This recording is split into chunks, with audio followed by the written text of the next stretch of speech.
শুভ সকাল বন্ধুরা, তোমরা সবাই কেমন আছো? দেখো, আজকে আমি তোমাদের সামনে খুবই একটা ইম্পর্টেন্ট টপিক নিয়ে আলোচনা করব এবং সেই ইম্পর্টেন্ট টপিকটা হচ্ছে যে কেমিক্যাল কাইনেটিক্সের চ্যাপ্টারের মধ্যে যে তোমাদের যে দুটো থিওরি আছে, সেটা তার মধ্যে একটা হচ্ছে মলিকুলার কলিশন থিওরি, আর হচ্ছে অ্যাক্টিভেটেড কমপ্লেক্স থিওরি বা ট্রানজিশন স্টেট থিওরি। তা এই ক্লাসে আমি যেটা আলোচনা করব সেটা হচ্ছে মলিকুলার কলিশন থিওরি। দেখো, আমি আগের যে ক্লাসগুলো নিয়ে আলোচনা করেছি বা যে ক্লাসগুলো নিয়ে স্টাডি করেছি, তোমরা যেগুলো নিয়ে স্টাডি করেছো সেগুলো যদি তোমরা দেখো, তাহলে তোমাদের এইটুকুনি জেনেছো আর কি, বা এইটুকুনি তোমরা জানতে পেরেছো যে কেমিক্যাল কাইনেটিক্সে, অর্থাৎ যে সমস্ত বিক্রিয়াগুলো ঘটে, যে রিয়াক্ট্যান্টের বিভিন্ন ধরনের মানে রিয়াকশন করে যে প্রোডাক্ট তৈরি হয়, মানে বিভিন্ন ধরনের যে বিক্রিয়াগুলো ঘটে, সে সব বিক্রিয়াগুলি মেনলি দুটো থিওরি দ্বারা মানে সেটা এক্সপ্লেন করা যায়। তাদের মধ্যে একটা হচ্ছে মলিকুলার কলিশন থিওরি, আর একটা হচ্ছে ট্রানজিশন স্টেট থিওরি বা অ্যাক্টিভেটেড কমপ্লেক্স থিওরি। ঠিক আছে, দুটো থিওরি, একটা হচ্ছে মলিকুলার কলিশন থিওরি, একটা হচ্ছে ট্রানজিশন স্টেট থিওরি, এবং এটা কেমিক্যাল কাইনেটিক্সের মধ্যে খুবই ইম্পর্টেন্ট টপিক তোমাদের যারা বিএসসি অনার্সের স্টুডেন্ট, পাসের স্টুডেন্ট, স্পেশালি অনার্সের স্টুডেন্টের জন্য। এবং বিভিন্ন পরীক্ষায় এখান থেকে কিছু শর্ট কোশ্চেন আসে, যেগুলো মানে মধ্যে মধ্যে ইন্টারমিডিয়েট স্টেট থেকে তুলে দেয় আর কি। এবং এই যে জিনিসটা আজকে আলোচনা করবো, সেটা একটা বিশালই ইম্পর্টেন্ট টপিক এবং খুবই বলতে পারো তোমাদের কনসেপচুয়ালও বলতে পারো। তা সেটা তোমাদের একটুখানি মন দিয়ে দেখো। তা আমি দেখো হেডলাইন করেছি কেমিক্যাল কাইনেটিক্স, এবং তার আন্ডারে লিখেছি মলিকুলার কলিশন থিওরি। দেখো, এই যে মলিকুলার কলিশন থিওরি আমি যে জিনিসটা ব্যাখ্যা করব, তো এই কলিশন থিওরি, মলিকুলার কলিশন থিওরিটা বা দুটো অ্যাসাম্পশন বা দুটো মেনশন পয়েন্ট আছে আর কি, দুটো মেল পয়েন্ট আছে। তা আমি লিখেছি, দেখো, according to molecular collision theory the rate of reaction based of two postulates. দুখানা পোস্টুলেটস মেনলি এখানে ধরা হয়। একটা প্রথম পোস্টুলেট যেটা হচ্ছে যে product are formed only when the reactant molecule come close and collide with each other, যেটা আমরা আগেই জানি যে মলিকুলগুলো মানে রিয়াক্ট্যান্ট মলিকুলগুলো পরস্পর সংঘর্ষ হয় এবং সেই সংঘর্ষের ফলে একটা প্রোডাক্ট তৈরি হয়। তো এইটা একটা কলিশন থিওরির প্রথম যে পোস্টুলেট সেটা। ২ নম্বর বলেছে যে দেখো, এবার যে সমস্ত কলিশনের অনবরত একটা সিস্টেমের মধ্যে অসংখ্য অজস্র লক্ষ লক্ষ কোটি কোটিভাবে প্রতি সেকেন্ডে পার এমএলের মধ্যে কলিশন ঘটছে। এবার যে সেই সমস্ত যে কলিশনগুলো ঘটছে, সেই সমস্ত কলিশনগুলোই যে প্রোডাক্ট তৈরি হয় বা এফেক্টিভ হয় তা কিন্তু নয়। তাহলে সবগুলো হয় না, একটা প্রপার ওরিয়েন্টেশন লাগে। হ্যাঁ, ধরো দুটো মানুষের ঝগড়া করছে, তোমরা দুই বন্ধু ঝগড়া করছো। তাহলে দুই বন্ধু ঝগড়া করার সময় কি হয়, তোমাদের ঝগড়া করার সময় দুটো মুখোমুখি হতে হয়।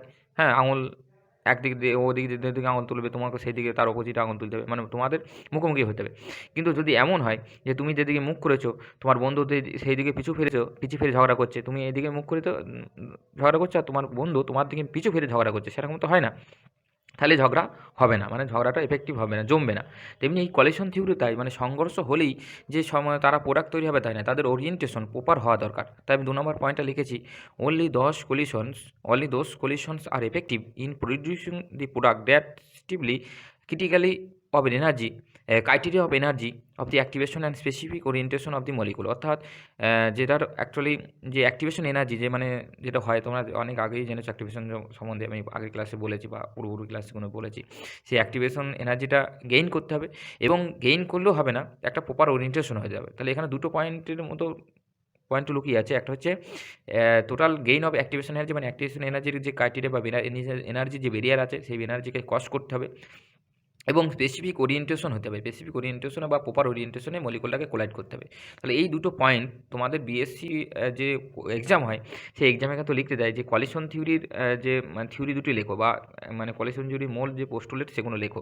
তাহলে এটাকে ২ নম্বর দুটো পয়েন্ট লিখতে পারো, বা আবার দুটো প্রপার ওরিয়েন্টেশন বা স্পেসিফিক ওরিয়েন্টেশনকে পয়েন্ট 3 করে দিতে পারো, তাহলে সেটাও হবে। তাহলে মেনলি এই দুটো পয়েন্ট তোমাদের পরীক্ষার সময় লিখতে হবে।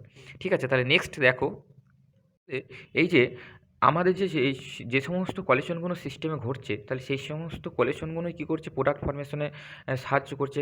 তাহলে আমি কি লিখেছি, দেখো, লিখেছি, if every collision leads the formation of the product, then the rate of the reaction is entirely determined by the collision rate, that is the frequency which reactant collide.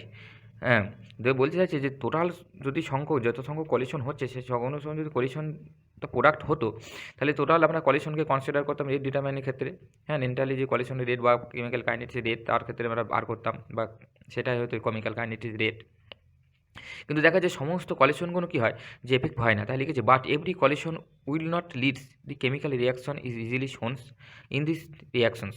আমি এখানে দেখো একটা মেনলি একটা এক্সাম্পল তুলে ধরেছি, example টাইপের আর কি। সেটা লিখেছি 2Hi, ঠিক আছে, তীরচিহ্ন দিয়ে লিখেছি H2 + I2, এবং সেটা যে বিক্রিয়াটা যে ঘটছে 700 ডিগ্রি সেন্টিগ্রেডে ঘটছে, মানে সেটা ধরেছি। তাহলে এখানে একটা এক্সাম্পল আমি ধরে নিয়েছি, মানে থিওরিটিক্যালের এক্সাম্পল আর কি। সেটা 2Hi, সেটা প্রোডাক্ট তৈরি হচ্ছে, H2 + I2 তৈরি হচ্ছে, এবং সেটা দেখে 700 আর কি 700 ডিগ্রি সেন্টিগ্রেড হচ্ছে। এটা এক্সাম্পল, ফর এক্সাম্পল ধরেছি। দিয়ে লিখেছি দি number of the collision per cc per second. হ্যাঁ, সেটা জেড হচ্ছে কলিশন ফ্রিকোয়েন্সি, যেটা বলছে সে জেড কলিশন ফ্রিকোয়েন্সি হচ্ছে 10⁻28, হয় the kinetics measurement the number of the Hi molecule decompose under the same condition is the order of 10⁻18। So every collision is non effective. দেখো বলছে এখানে যে টোটাল মানে Hi যে ডিকম্পোজিশন হচ্ছে, Hi ভেঙে H2 + I2 হচ্ছে, এখানে যে নাম্বার অফ দি কলিশন হচ্ছে, টোটাল অফ দি ফ্রিকোয়েন্সি যেটা হচ্ছে, যে ফ্রিকোয়েন্সি বা কলিশন ফ্রিকোয়েন্সি যেটা বলছে জেড, সেটা হচ্ছে 10⁻28, মানে অনেক বেশি। আর মানে প্রচুর সংখ্যক, এবং সেটা পার সেকেন্ডে পার ml যদি কনসিডার করো, সেখানে যে এফেক্টিভ কলিশন যেটা হচ্ছে বলছে 10⁻28, সরি 10⁻18। তাহলে দেখতে পাচ্ছ মানে কয়েক কোটি গুণে মানে কম আর কি। তাহলে মানে যত সংখ্যক কলিশন হচ্ছে তত সংখ্যক কলিশন কিন্তু এফেক্টিভ হয় না। So every collision is not effective, অর্থাৎ কেমিক্যাল কাইনেটিক্স রেট নির্ণয়ের ক্ষেত্রে কিন্তু এটা খুব ইম্পর্টেন্ট। যে মানে যে যতগুলো কলিশন হচ্ছে ততক্ষণই যে আমরা বলবো যে রিয়াকশনের রেটে তার উপর ডিপেন্ড করছে, সেটা কিন্তু বলা যাবে না। ঠিক আছে, আমরা লিখেছি আবার দেখো এগেইন দি বাইনারি কলিশন পার সিসি পার ml সেকেন্ড। তাহলে সেখানে জেড ইজিক্যালটা আমরা কী জানি, জেড ইজিক্যালটা আমরা যখন কাইনেটিক্স থিওরি গ্যাস পড়েছি, সেখানে কি পড়েছিলাম, হাফ 1/√½ পাই সিগমা স্কোয়ার CA × n²। তাহলে এখানে দেখো যে পাইয়ের মান সমান সমান লিখেছি হাফ 1/√2 আর কি, হাফ নয় 1/√2 পাই সিগমা স্কোয়ার ইন্টু সিএটা কি average kinetics energy, sorry average velocity. Average ভেলোসিটির মানটা কি 8RT/πm, সেটা বসিয়েছি, এবং n² বসিয়েছি। দেখো তারপর ইজিক্যাল টু লিখেছি কনস্ট্যান্ট √T। কেন কনস্ট্যান্ট √T লিখেছি, দেখো 1/√2 এটা কনস্ট্যান্ট, পায়ের মান কনস্ট্যান্ট, সিগমাটা একটা যেহেতু পার্টিকুলার গ্যাসের ক্ষেত্রে যদি ভাবো Hi, এখানে পার্টিকুলার গ্যাস মানে Hi ডিকম্পোজিশন করছে, তাহলে সেখানে ক্ষেত্রে √এর মধ্যে যেটা আছে দেখো 8, সেটাও একটা কনস্ট্যান্ট, আর এর মান সেটা একটা কনস্ট্যান্ট। আবার দেখো পাই এগুলো সব কনস্ট্যান্ট, দেখো Hi যেহেতু, তাহলে তার মলিকুলার ওইটাও একটা কনস্ট্যান্ট হবে আর কি। এবং যদি পার্টিকুলার যেহেতু তুমি এনটা যদি ফিক্স ধরো, যে নাম্বার অফ দি কলিশনটা যদি ফিক্স হয়, মানে এটা আমি বলে দিয়েছি, ডিফাইন করে দিয়েছি, তাহলে অ্যাকচুয়ালি এটা দেখতে পাচ্ছ যে জেডের মানটা টেম্পারেচার টেম্পারেচার সাথে চেঞ্জ হচ্ছে। যত তুমি টেম্পারেচার বাড়াবে তত জেডের মানটা পরিবর্তন ঘটবে আর কি। এবং জেড টেম্পারেচার বাড়ালে জেড ইনক্রিজ করবে, টেম্পারেচার কমালে জেড ডিক্রিজ করবে। তাহলে অ্যাকচুয়ালি কনস্ট্যান্ট মানে ইন্টু আমি লিখতে পারি √T, অ্যাকচুয়ালি টির সাথে ভ্যারি করছে, √3 সাথে ভ্যারি করছে, তাহলে আমি লিখতে পারি কনস্ট্যান্ট ইন্টু √T। এবং সালে জেড সমান সমান আমি এটা পাচ্ছি। তাহলে এবার যদি জেডটাকে আমি 700 লিখেছি, একটা দেখো 700 লিখেছি, এবং 710 লিখেছি, 710 আর কি। তাহলে জেডের মান আমরা যদি টেম্পারেচারটাকে দেখো 710 ডিগ্রি সেন্টিগ্রেড করি, এবং সেটা তাহলে কী হবে দেখো, ডিগ্রি সেন্টিগ্রেড যদি করি, তাহলে জেড 710 বাই জেড 700, অর্থাৎ জেডের মানটা যদি 710 এবং 700 ডিগ্রি টেম্পারেচার দুটো করে রেশিও করি, তাহলে অ্যাকচুয়ালি কার সাথে রেশিও সমান সমান √710/700। তাহলে এটা অ্যাকচুয়ালি হয়ে যাচ্ছে 1.01, মানে 1.01 মানে কি বেসিক্যালি জেডের মানটা দেখো টেম্পারেচার চেঞ্জ করলে, মানে টেম্পারেচার ইনক্রিজ হলে জেডের মানটা যে পরিবর্তন হচ্ছে, কিন্তু খুব বেশি পরিবর্তন হচ্ছে, খুব স্মল অ্যামাউন্ট পরিবর্তন হচ্ছে। ঠিক আছে, দেখতে পাচ্ছেন নিয়ার ইকুয়াল টু 1.01, মানে পার্সেন্টেজ হিসেবে দেখো প্রায় 1%-এর কাছাকাছি। হ্যাঁ, বেশি কিছু পরিবর্তন হচ্ছে না। ঠিক আছে, তাহলে এইটা কিন্তু তোমার আমরা দেখতে পাচ্ছি থিওরিটিক্যালি বেসড। কিন্তু তুমি যদি এক্সপেরিমেন্টটা দেখো, তাহলে জিনিসটা উল্টো দেখবে। আমি যেটা নেক্সট পেজে দেখো আলোচনা করেছি, তাহলে দেখো এবার যত সংখ্যক কলিশনগুলো হচ্ছে, তত সংখ্যক কলিশনগুলোতে অ্যাকচুয়ালি যদি মানে এফেক্টিভ মানে বিক্রিয়া ঘটতো, তাহলে কিন্তু অ্যাকচুয়ালি মানে থিওরিটিক্যালি আমি কি দেখছি যে 1% মানে রিয়াকশন বাড়ছে, অর্থাৎ প্রতি 10 ডিগ্রি টেম্পারেচার যদি ইনক্রিজ করা হয়, দেখুন দেখতেই পাচ্ছি আমার টেম্পারেচারটা ধরেছি 710 থেকে 700 বাইরে, তাহলে 10 ডিগ্রি টেম্পারেচারটা রাইজ করেছি। তাহলে 10 ডিগ্রি টেম্পারেচার যদি বৃদ্ধি করি বা ইনক্রিজ করি, তাহলে সেখানে তোমার পার্সেন্ট অফ জেড মান কত বাড়ছে, 1%, নিয়ার ইকুয়াল টু 1% বা অ্যাবাউট 1%-এর কাছাকাছি আর কি, বা বেশি একটু সামথিং।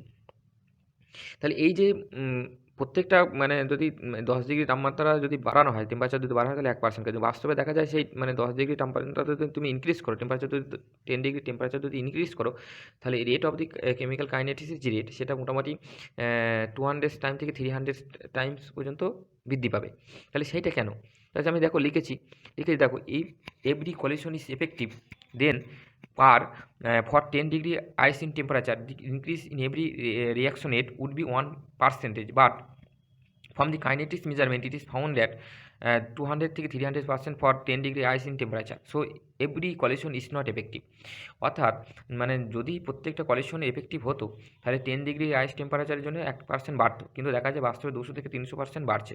তার মানে কি মানে সাধারণত এই সময় এখানে একটা জিনিস বলতে হবে যে অনেক সময় কি হয় যে যত টেম্পারেচার বৃদ্ধি করে তত effective of the number of the effective collision বৃদ্ধি করে বাই, মানে তাদের অণুগুলোর যেহেতু গতিশক্তি বৃদ্ধি পায়, অণুগুলোর কাইনেটিক এনার্জি বৃদ্ধি পায়, কাইনেটিক এনার্জি বৃদ্ধি পায় মানে গতিশক্তি বৃদ্ধি পায়, গতিশক্তি বৃদ্ধি পাওয়া মানে কি মলিকুলগুলোর মধ্যে কলিশনের টেন্ডেন্সি বেড়ে যায়, মলিকুলের মধ্যে বিভিন্ন দেয়ালের সাথে বলো, বিভিন্ন মলিকুলের সাথে বলো, তাদের সাথে কলিশনের সংঘর্ষটা বৃদ্ধি পেয়ে যাবে, সংঘর্ষ ততটা বেশি নাম্বার অফ দি কলিশন হবে। এবং আরেকটা জিনিস হবে, যত কাইনেটিক এনার্জি মানে বেশি হবে বা যত ভেলোসিটি বেশি হবে তত মলিকুলগুলো বেশি হাইট নিয়ে লাফাবে। তো এই যেমন জিনিসগুলো একটা সিস্টেমের মধ্যে ঘটবে। দেখো আমি তোমাদের সামনে একটা উদাহরণ দিয়ে সিস্টেমটা ব্যাপারটাকে বোঝানোর চেষ্টা করছি যে আমরা যখন স্কুল লাইফে পড়াশোনা করেছি বা স্টুডেন্ট লাইফে ছিলাম বা কলেজে, যখন আমাদের বিভিন্ন সময় কী হয়, আমরা স্কুলে খেলা করেছি সেটা বা বিভিন্ন জায়গায় খেলা করি, কী খেলা করি, লং জাম্প খেলা করি, হাই জাম্প খেলা করি। হ্যাঁ, তা দেখো মানে আমরা যখন স্কুলে লং জাম্প খেলা করেছি, হাই জাম্প খেলা করেছি, হাই জাম্প খেলা করলে কী হয় যে দেখা যায় যে একটা হাইটে দড়ি দিয়ে বাঁধা থাকে দু সাইডে বাসের সাথে, আর স্টুডেন্টগুলো বা ক্যান্ডিডেট যারা কম্পিটিটিভ এই পার্টিসিপেট করে আর কি, যেসব ক্যান্ডিডেটগুলো খেলায় অংশগ্রহণ করে, পার্টিসিপেট করে, তারা কী করে একটা নির্দিষ্ট হাইটে ওই দড়ির ওপর দিয়ে তাদের লাফ মেরে যেতে হয়। কিন্তু দেখা যায় যত ক্যান্ডিডেট ওরা পার্টিসিপেট করে সবাই কি ওই দড়ির ওপর দিয়ে যেতে পারে? 2-4 জন যেতে পারে, আর সবাই দেখা যাচ্ছে ম্যাক্সিমাম লোক কী হয় দড়ির সাথে টাচ করে ফেলে। দড়ির সাথে যে টাচ করে ফেলে সেখান তো অ্যাকচুয়ালি তাকে বাদ দিয়ে দেওয়া হয়। যে পাস করে মানে ক্রস করে যাচ্ছে সেই ক্রস করা যারা তারাই অ্যাকচুয়ালি মানে ব্যাপারটা সিস্টেমে জয়ী হচ্ছে ব্যাপারটা বলতে পারো।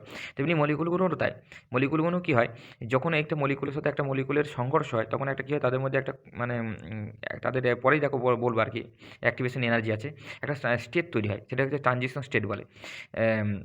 সেই ট্রানজিশন স্টেটের একটা নির্দিষ্ট এনার্জি আছে, সেটা হচ্ছে অ্যাক্টিভেশন এনার্জি বলে। সেই নির্দিষ্ট এনার্জি বেরিয়ার আছে, সেই এনার্জি বেরিয়ারের ওপর যদি সমান হয় বা যদি গ্রেটার দেন হয় বা ক্রস করতে পারে তবে সেই সমস্ত মলিকুলগুলো মানে প্রোডাক্ট ফর্মেশনে আসে আর কি, নাহলে সেটা প্রোডাক্ট ফর্মেশনে হবে না। মানে মলিকুলগুলো দুটোই ধাক্কা মারছে দিয়ে তার সঙ্গে সঙ্গে মানে প্রোডাক্ট হয়ে যাবে তা নয়। ওই একটা সিস্টেমের এনার্জি বেরিয়ার থাকে, প্রত্যেকটা মলিকুলের একটা এনার্জি বেরিয়ার থাকে, সেই এনার্জি বেরিয়ার ক্রস করলে তবে সে প্রোডাক্ট ফর্মেশনে যাবে, যেটা আমরা অ্যাক্টিভেশন এনার্জি নামে পরিচিত। সেটা আমরা আগে পূর্বপূর্ব ক্লাসে অনেকবার ডিসকাশন করেছি এবং তোমরা এইচএস থেকেও এই ব্যাপারটা একটা কনসেপ্ট আছে অ্যাক্টিভেশন এনার্জি কী। নাহলে আমার অ্যাক্টিভেশন এনার্জি যে ক্লাস আছে সেটা তুমি দেখে নিয়ে সেখান থেকে তুমি ক্লিয়ার হয়ে যেতে পারো, এখানে সেটা আমরা ডিসকাশন করিনি।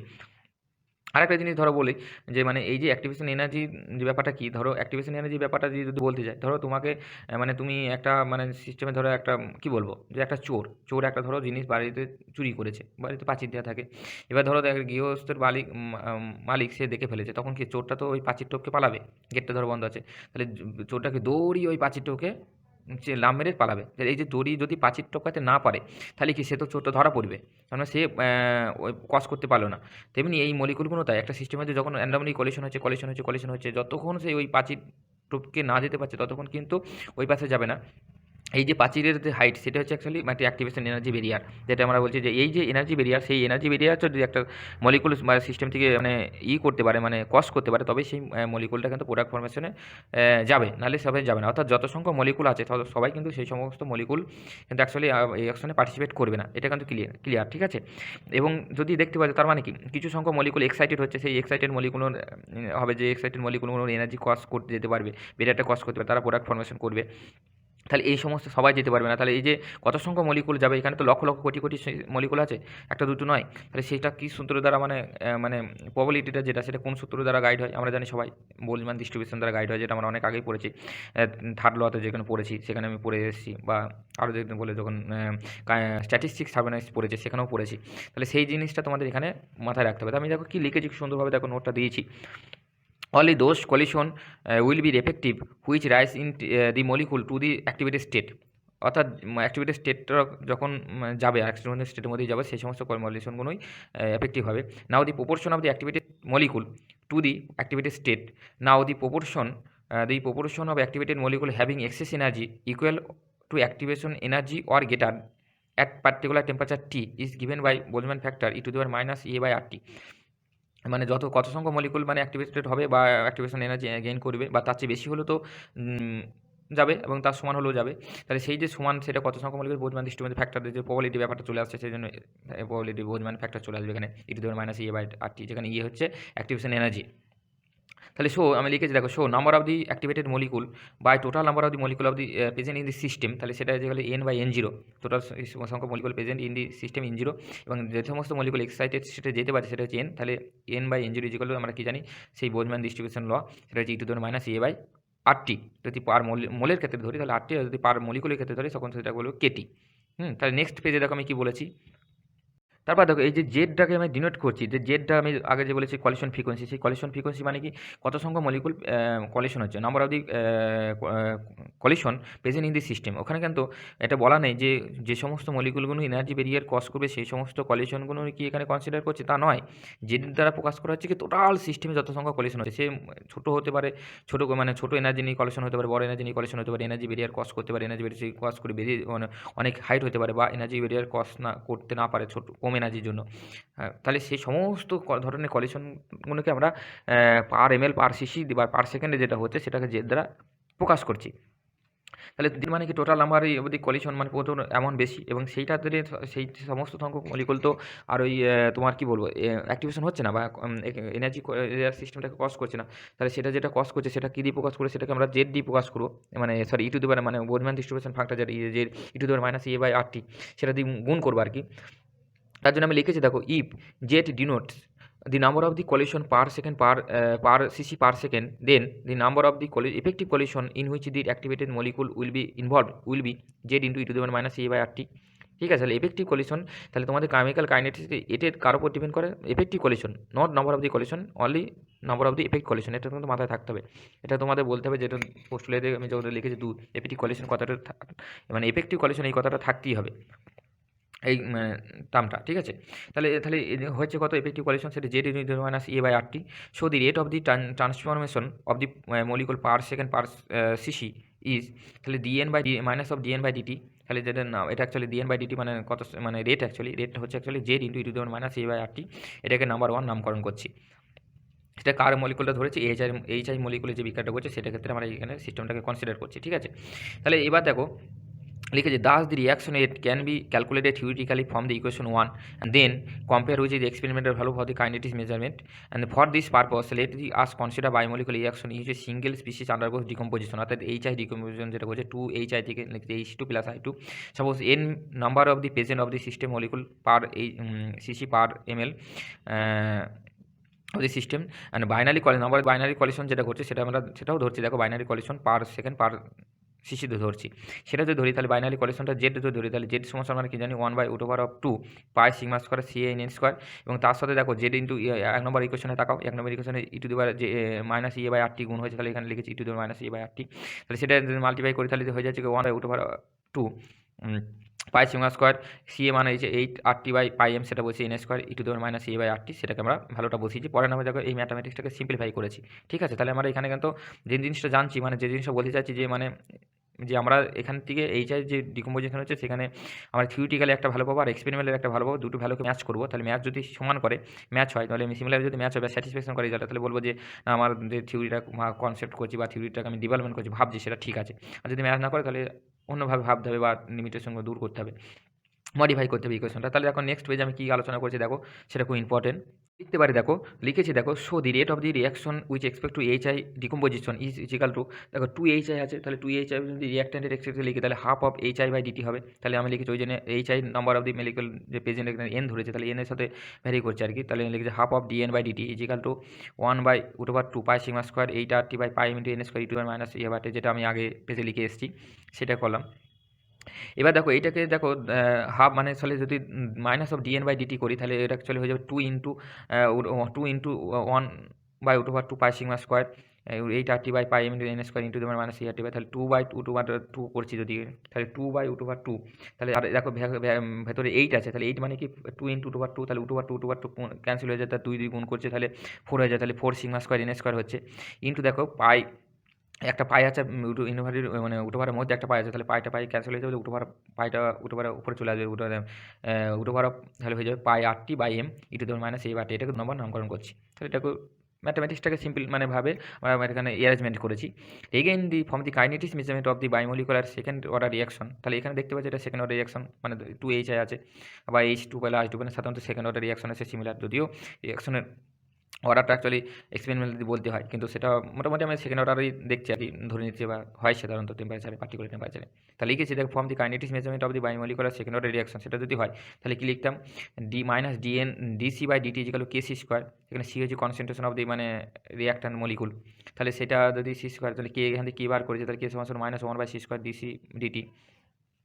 এবার দেখো এই সিটাকে যদি আমরা মোলে মানে মোলে ধরি, মোলে যদি কনভার্ট করি তাহলে কী লিখবো, সেই সির মধ্যে ধরো টোটাল এন সংখ্যক মলিকুল আছে, টোটাল এন অ্যাভোগাড্রো সংখ্যক মলিকুল আছে এবং এন সংখ্যক মলিকুল ধরো রিয়াকশনে পার্টিসিপেট করছে, তাহলে এন বাই এনে এটা মোল হচ্ছে ইন্টু 10⁻³ তাহলে লিটারে সেটা লিটারে কনভার্ট করে নিচ্ছে, মানে লিটার 10⁻³ পার্টিকুলার পার সেকেন্ডে। তাহলে যদি যেহেতু এটা হচ্ছে মোলে ধরছি ওই জন্য 10⁻³ দিয়ে গুণ করছি, কারণ আমরা আগে যে কেটা নিয়ে যে পার সেকেন্ড পার সিসিতে ধরেছি, তাহলে এখানে যেহেতু অ্যাভোগাড্রো সংখ্যা দিয়ে ভাগ করছে মোলে কনভার্ট করবো, তাহলে আর এর মানের সাথে ম্যাচ করবো, তাহলে এখানে সি এর মানটা হয়ে যাবে মানে এন বাই এনে ইন্টু 10⁻³ হবে, 10⁻³ গুণ হবে, কারণ এটা লিটারে কনভার্ট করছি, কারণ মোলে যেহেতু লিখেছি, আর এন বাই এন এটা রেশিও নাম্বার অফ রেশিও, তাহলে এটা তাহলে বলছি, তাহলে সেখানে সি এর মানটা পাচ্ছে, তাহলে দেখো ওই যে আগে যে কে ইজিক্যাল টু পেয়েছি 1 - 1/c স্কোয়ার ডিসি ডিটি, এটাকে বসিয়েছি, তাহলে সেখান থেকে 1/c স্কোয়ার মানটা আমি বার করছি, ওখান থেকে মানে বসাবো আর কি ওই এর ওই জায়গাটায়, কিন্তু আমি সির মানটা পেয়ে গেছি, তাহলে 1/c স্কোয়ার যদি পাই তাহলে কী বসাবো, 1/c স্কোয়ার সমান সমান আমি পাবো কি, দেখো উল্টে যাবে,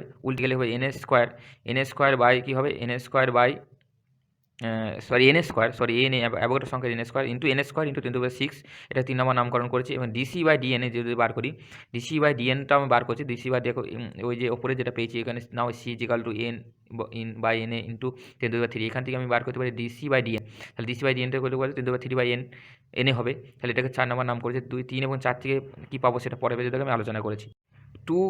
ইকুয়েশন 2, ইকুয়েশন 3 অ্যান্ড ইকুয়েশন 4 থেকে যদি আমরা ম্যাচ করি একসাথে নিয়ে আসি, তাহলে সেখান থেকে যদি তিনটে ইকুয়েশন থেকে আমি দেখো কি এর মানটা পেয়ে যাবো, কে সমান পাবো -1/c square into dc by dt. এই যে ডিসি বাই ডিটি যেটা পেয়েছি সেটাকে আমরা কীভাবে লিখতে পারি, দেখো সমান লিখতে পারি -1/c square into dc by dn এবং মাইনাস ডিএন বাই ডিটি। এভাবে এই যে ডিসি বাই ডিটি যেটা পেয়েছি সেটাকে আমরা লিখেছি dc by dn into dn by dt, মাইনাসটা ব্র্যাকেটে লিখেছি। তাহলে দেখো এবার 1/c স্কোয়ার মানটা আমি বসিয়েছি, 1/c স্কোয়ার মানে কি n square by n square into 10⁻6, dc by dn যেটা মান করেছে 10⁻3 বাই এনে, এবং মাইনাস ডিএন বাই ডিটি সেটা আমাদের 4 sigma square N square into pi RT উঠে pi pi RT by M e to the power minus A by RT, যেটা আমরা পেয়েছি সেই তিনটি ইকুয়েশনকে ম্যাচ করে পেয়েছি। এবং এটা যদি সিম্পলিফাই করি তাহলে দেখো 10⁻3 6 কেটে 10⁻3 হয়ে যায় নিচে, 4 সিগমা স্কোয়ার হচ্ছে এনে এনে কেটে যাচ্ছে, তাহলে অ্যাকচুয়ালি হয়ে যাচ্ছে কি N 4 sigma square N into 10⁻3 into উঠে pi RT by M e to the power minus A by RT, এটা ইকুয়েশন 5 নম্বর নামকরণ করেছি। তাহলে এইরকম একটা কে এর মান পাচ্ছি, ঠিক আছে। তাহলে এইটা আমি অ্যাকচুয়ালি আমি যে রিয়াকশনটাকে ভাবছি যেটা এফেক্টিভ কলিশন যেটা হচ্ছে, এই এফেক্টিভ কলিশনটাকে যদি আমরা ধরে যদি আমরা রিয়াকশন রেটটাকে বার করি, মানে যেটা হবে কে, সেই কেটা আমি এইভাবে করে পাবো। তাহলে আমি লিখছি সাবস্টিটিউটিং স্ট্যান্ডার্ড ভ্যালু এখানে সিগমার মধ্যে 3.50 আংস্ট্রম বলেছি, যেটা অ্যাকচুয়ালি এইচ আইয়ের ক্ষেত্রে যেটা হয় আর কি, এই হাইড্রোজেন আয়োডাইডের ক্ষেত্রে যেটা আছে। তাহলে এই যে সিগমার মানটা বসাচ্ছি এবং এটা ধরছি ধরো 44,000 ক্যালোরি যদি সিজিএস ইউনিট ধরি, এবং টেম্পারেচারটা 556 ডিগ্রি কেলভিনে যদি ধরি, দেখো টেম্পারেচারটা কেলভিন ইউনিটে আছে। তাহলে এইটা যদি ধরি এই ভ্যালুগুলো যদি বসাই তাহলে এবং কে এর মানটা যদি বার করি তাহলে কে এর মানটা হয়ে যায়, মানে ইকুয়েশন 5 থেকে আমি পাই ইকুয়াল টু কে সমান 5.2 × 10⁻27 সরি 10⁻7 লিটার, যেটা পাচ্ছি litre mole inverse second inverse. তাহলে আমি যে কে এর মানটা যেটা পাচ্ছি সেই এর মানটা হচ্ছে 5.2 × 10⁻7, এই এরকম একটা ভ্যালু পাচ্ছি। এটা হচ্ছে এক্সপেরিমেন্টাল নয়, থিওরিটিক্যাল মানে ক্যালকুলেট করে পাচ্ছি। এবং যদি এক্সপেরিমেন্টাল এই ভ্যালুটা দেখা যায় তাহলে অ্যাকচুয়ালি ভ্যালুটা হয় 3.5 × 10⁻7 litre mole inverse second inverse. তাহলে দেখো 10⁻7 আছে, তাহলে এটা খুবই অ্যাকচুয়ালি মানে the agreement is regarded as quite good, মানে এটা খুবই ভালো ম্যাচ করে, স্যাটিসফ্যাকশন, রেজাল্টটা স্যাটিসফ্যাক্টরি।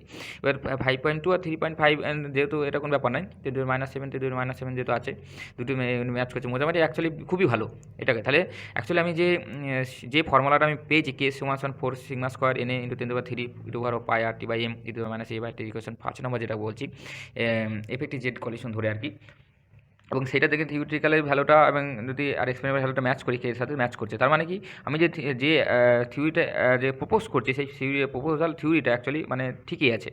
তবে লিখছি, however the predicted value of the rate constant obtain from the collision theory as a satisfactory in many reactions, but there are number of the reaction for which the calculated value of k are much higher than that of the obtained experimental value. বিভিন্ন বিক্রিয়ার ক্ষেত্রে এটা satisfactory result দেখা যায়, তো এটা বলছি, কিন্তু অনেক বিক্রিয়া আছে যেখানে দেখা যায় না থিওরিটিক্যাল ভ্যালুটা অনেক বেশি than experimental value. This abnormally explain assuming the reaction is occur the result of collision according the activation energy is not enough, but a suitable orientation of the collision is molecule is necessary. হ্যাঁ, সেখানে দেখা যাচ্ছে এই সমস্ত ক্ষেত্রে যদি বিভিন্ন টাইপের মলিকুল হয় এবং অ্যাক্টিভেশন যদি বেশি হয়, তাহলে সেই সমস্ত ক্ষেত্রে দেখা যাচ্ছে এই বিক্রিয়াগুলো সাধারণত মানে এক্সপেরিমেন্টাল সাথে থিওরিটিক্যাল ম্যাচ করতে চায় না, বা যাই হোক কিছু বাদ দিলে বড় হলে কিন্তু এটা কিন্তু স্যাটিসফাইড রেজাল্ট শো করে। ঠিক আছে, নেক্সট পেজে দেখো আমি কী আলোচনা করেছি। দেখো এই 5 নম্বর যে ইকুয়েশনটা আমি পেয়েছি, সেই ইকুয়েশনটাকে একটু মডারেট করেছি। কীভাবে মডারেট করেছি দেখো, আমি এই ইকুয়েশনটাকে পি দিয়ে গুণ করেছি একটা, তাহলে এট সমান যে মডিফাইড যে রেট হবে, সেই এট সমান লেভেলে P into 4 sigma square N A by 10⁻³ into e⁻r/t/m e⁻a/r/t, এবং এই ইকুয়েশনটাকে 6 নম্বর নামকরণ করেছি। দেখো এইটা কিন্তু খুব মজার কথা, পি দিয়ে কেন গুণ করছি। দেখো পিটা অ্যাকচুয়ালি প্রবাবিলিটি টার্ম বা probability factor, collision of the probability, যে প্রবাবিলিটি যে কলিশনের যে প্রবাবিলিটি হবে তার একটা পি দিয়ে গুণ করছি। পিটার মান যদি ম্যাক্সিমাম ভ্যালু যেটা 1 হতে পারে, পি সমান যদি 1 হয়, তাহলে অ্যাকচুয়ালি হয়ে যাবে রেট সমান হয়ে যাবে 4 sigma square N a 10⁻³ by 10⁻³ into e⁻r/t/m into e⁻a/t। তাহলে অ্যাকচুয়ালি এটা ইকুয়েশন 5-এ কনভার্ট হয়ে যাবে তখন।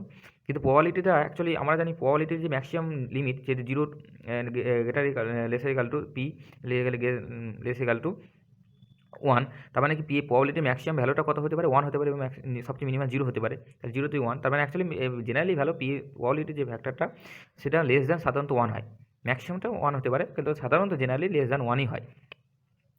তাহলে এই যে যদি গুণ করি, আমি একটু আগে যে বলছিলাম যে এক্সপেরিমেন্টাল যে ভ্যালু অনেক ক্ষেত্রে, অনেক মেনি রিয়াকশনের ক্ষেত্রে কী দেখা যায়, এক্সপেরিমেন্টাল ভ্যালু থিওরিটিক্যাল ভ্যালুটা ক্ষেত্রে ম্যাচ করে না, থিওরিটিক্যাল ভ্যালুটা অনেক বেশি এক্সপেরিমেন্টাল ভ্যালু হচ্ছে। এবার যদি এই কোয়ালিটি ফ্যাক্টরটা যখন সেই ক্ষেত্রে লেস দ্যান 1 হয়, লেস দ্যান 1 দিয়ে গুণ করছে মানে থিওরিটিক্যাল ভ্যালুটা কমে যাবে, এক্সপেরিমেন্টাল ম্যাচ করে যাবে।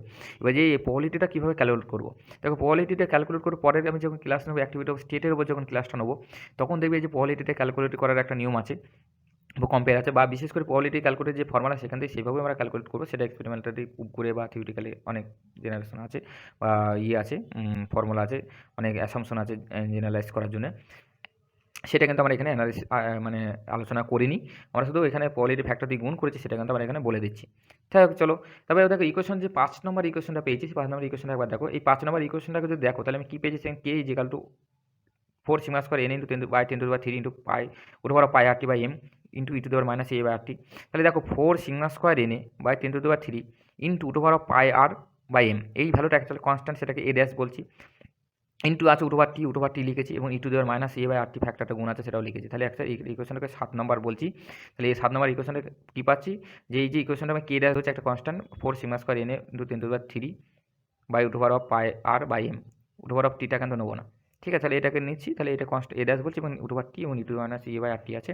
এবং আমরা যদি আরহেনিয়াস ইকুয়েশন দেখি, Arrhenius equation of chemical kinetics নামে যে আরহেনিয়াস ইকুয়েশন আছে, সেটাকে যদি আমরা লিখি, তাহলে সেটা সমাধান কি জানি, K is equal to A into e⁻a/r/t, যেখানে এটা কনস্ট্যান্ট প্রি এক্সপেনশনাল ফ্যাক্টর বলে, যেটা অ্যাকচুয়ালি এটা ইউনিটও আছে, সেটা আমরা এখানে আলোচনা করবো। এটাকে 8 নম্বর নামকরণ করেছি। তাহলে কে এই যে 7 এবং 8 নম্বর ইকুয়েশনটাকে যদি কম্পেয়ার করি, তাহলে কী পাবো, এ ইজ ইকাল টু পাবো এ ড্যাশ ইন্টু টি। তাহলে দেখতে পাচ্ছ যে আমরা যে আরহেনিয়াস ইকুয়েশন যে ইকুয়েশন যে এটা পেয়েছিলাম কনস্ট্যান্ট, সেটা অ্যাকচুয়ালি ডিপেন্ডেন্ট অফ টেম্পারেচার, একটা টেম্পারেচার তো ডিপেন্ড করে। ঠিক আছে, তাহলে এটা একটা ইন্টারেস্টিং ব্যাপার, তোমরা এখান থেকে পরীক্ষার সময় হলে সেটা টিক মারবে, এবং কম্পিটিটিভ পরীক্ষা দিতে পারে। এই Arrhenius equation temperature factor of মানে actually function of T, A is equal to function of T. ঠিক আছে, ফর্মে ইকুয়েশন 7 যদি আবার দেখো, তাহলে সেখানে যদি আমি এলএন নিই, তাহলে এলএন যদি আমরা পাই, তাহলে এলএন সমান কী হবে, ln a dash plus of half into ln t minus of a by R T সেটা লিখেছি। এবার দেখো এই যে ইকুয়েশনটা যেটা পেয়েছি সেই ইকুয়েশনটা যদি ln k ভার্সেস 1/t যদি প্লট করি, 1/t যদি প্লট করি তাহলে একটা স্ট্রেট লাইন পাবো, negative slope. The experimental observation linearity due to factor of half ln t, যে half ln t it is negligible in very sensitive temperature compared to 1/t ইকুয়েশনে।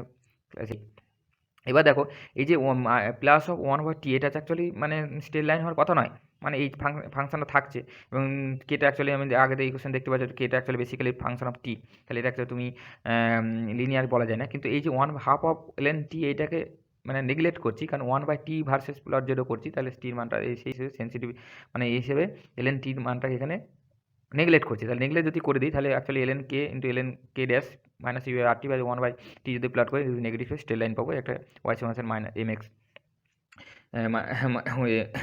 Minus actually minus m x plus c, যেটা actually with positive slope দিয়ে একটা straight line পাবো, positive intercept দিয়ে একটা negative slope দিয়ে একটা ইন্টারসেপ্ট পাবো। ঠিক আছে, তাহলে এইটা একটা স্ট্রেট লাইন ইকুয়েশন তৈরি হবে, সেটা তোমরা জানো। তাহলে এই যে আমরা এই যে ক্লাসটা নিলাম, সেই ক্লাসটা বেসিক্যালি যে নিলাম মেনলি কোয়ালিশন থিওরির ওপর, এবং কোয়ালিশন থিওরির উপর ভাবে যে কোয়ালিশন থিওরি দিয়ে যে rate chemical kinetics rate determine করা হয় বা এটাকে বোঝা যায় বা এটা স্টাডি করা, এটি স্টাডি করা, সেটা আমরা এই ক্লাসটা আজকে আলোচনা করলাম।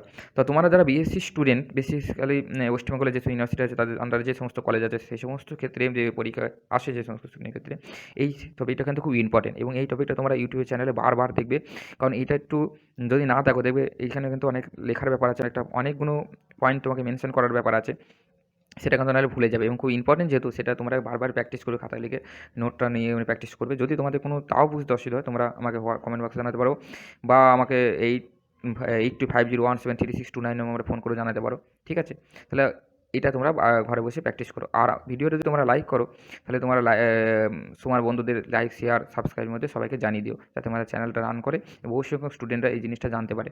ঠিক আছে, চলো।